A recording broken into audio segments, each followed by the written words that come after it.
So this is where I drop all my stuff, next to my bed. And as you can see last night, oh yeah, these are my slippers. Last night I dropped my sock with the front. I dropped my sock in here. I did not finish the toe, but I'm very close. Very close to finishing them. What else have I got in here? My next Christmas socks. Little balls of wool.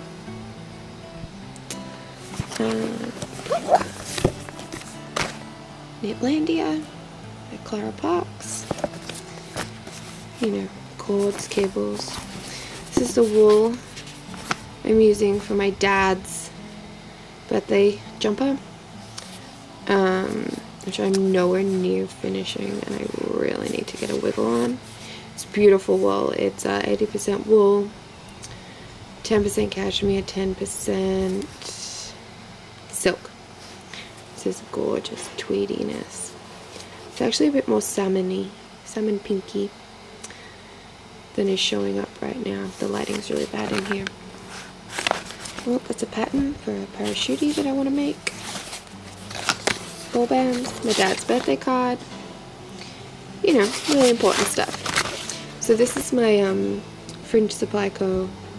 porta bin that just is on the floor right next to my bed. And then I can trek it around the house. Yeah, super exciting, I know.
So this is the sock that I knit last Christmas, and it has a fishnet's kiss heel,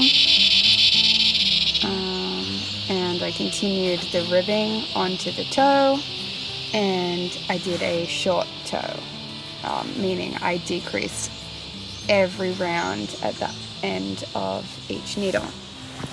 This is the sock I knit this year. I did an afterthought heel. I did not continue the ribbing onto the toe, and I did a traditional square toe, meaning I alternated decreases and whatchamacallings? Oh, and just knitting straight around. So these socks kind of match, kind of don't, but they're comfortable, and I don't really care that they're a little different. I'm kind of not into the bigger toe. I want the shorter toe. I find it more comfortable to decrease every round. So maybe I'll pull this toe out, but I'll see how I go. For the moment, I'm happy.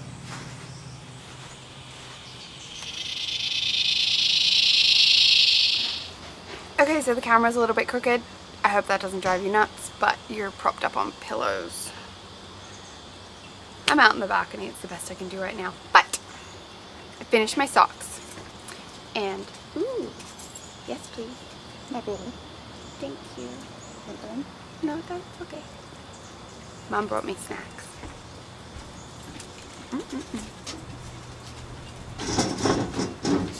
I finished my Christmas socks, but I'm not going to cast on the next pair just yet because I really have to work on my dad's birthday jumper. But I wanted to talk to you about this beautiful shawl because I know a lot of you have advent calendars, like yarn mini advent calendars going, and this pattern uses 1 full skein of fingering weight and 5 20-gram mini skeins, and you alternate the different textures and patterns. There's little bits of lace. It's really beautiful. So this is the Southbound Train Shawl by Amber of Maker's Haven, so Amber Crawley, and it's really beautiful. I was a test knitter for her for this,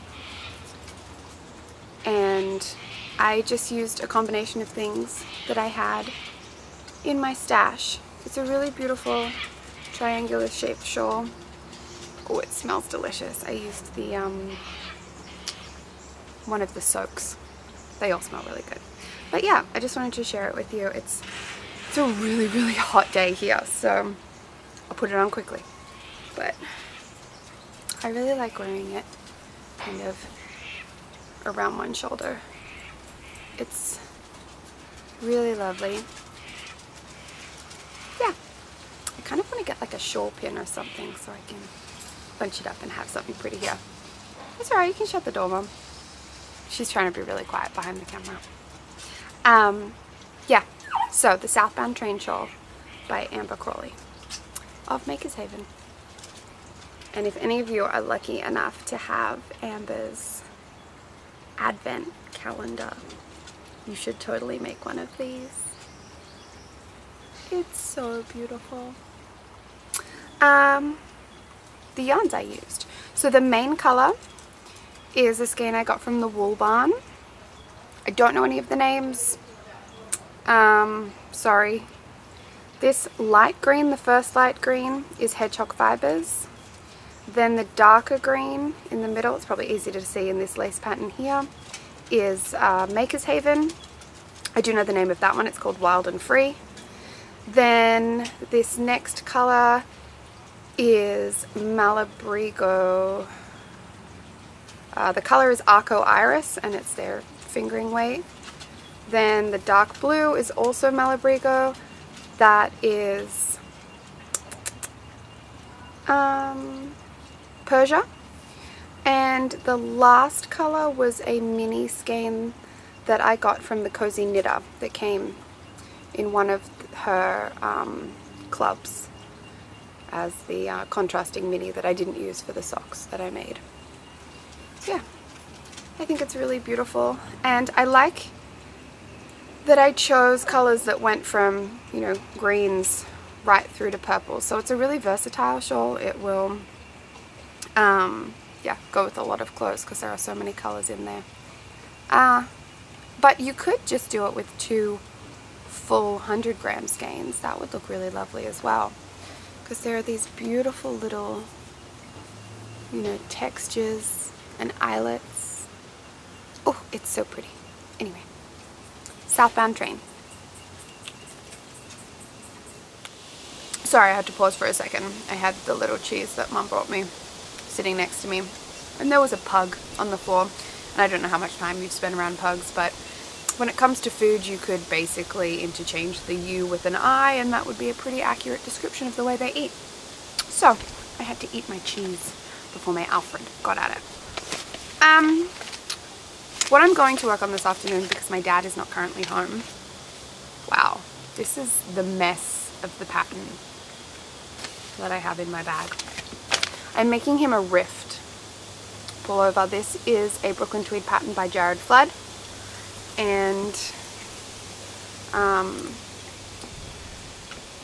I have altered it ever so slightly in that it's meant to be quite square in the body, but my dad suits a jumper that tapers in a little bit from the shoulders to his hips, and so I started with a smaller stitch count and worked out the math to get to a correct stitch count for where you separate under the arms, and then I'm just working the shoulders at that stitch count for that size, for the, I forget what size, but anyway, the size that will fit him in the shoulders. So it has this really lovely rib pattern that comes up the side. So you knit it in the round, then I've started increasing, and I've just separated here. Then you knit the front and back pieces separately, flat. Then you knit the sleeves in the round until you also get to the underarm. Then you knit the shoulder cap flat, and then you seam that together. So you get the ease of knitting in the round in the bottom, but still the structure and the stability of having seams at the sleeves. So hopefully it'll hold its shape really nicely. These are my stitch markers to show where I did my increases. But yeah, it's really lovely. It's this gorgeous tweed. I don't know if you can see all the different flecks. There's pinks and purples, and so yeah, this will be my dad's birthday present. His birthday is on the 12th of December. This is all I've done. We'll see. I'm really hoping to get it finished, but I really need to get a wiggle on, and it's hard. I'm currently living with my parents, and knitting when Dad is around. Obviously I have to knit on other things, and you know, it just limits you, because I can sit in my room and knit, but you don't always want to hang out in the same room. Sometimes you want to sit outside. Like today, it's beautiful out here, but if Dad was here I couldn't work on this. So he's out, and I'm going to get knitting on his jumper. Okay, wish me luck. I'll get as much done as I can before he gets home, and then I'll frantically hide it and go back to knitting Christmas socks.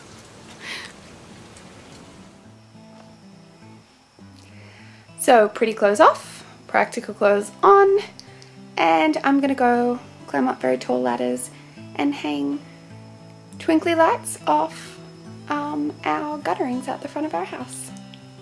It's gonna be so Christmassy. So it's 6:20 in the evening, and my feet are getting sunburnt. Sunburnt. It's 6:20. The sun should be put to bed. On.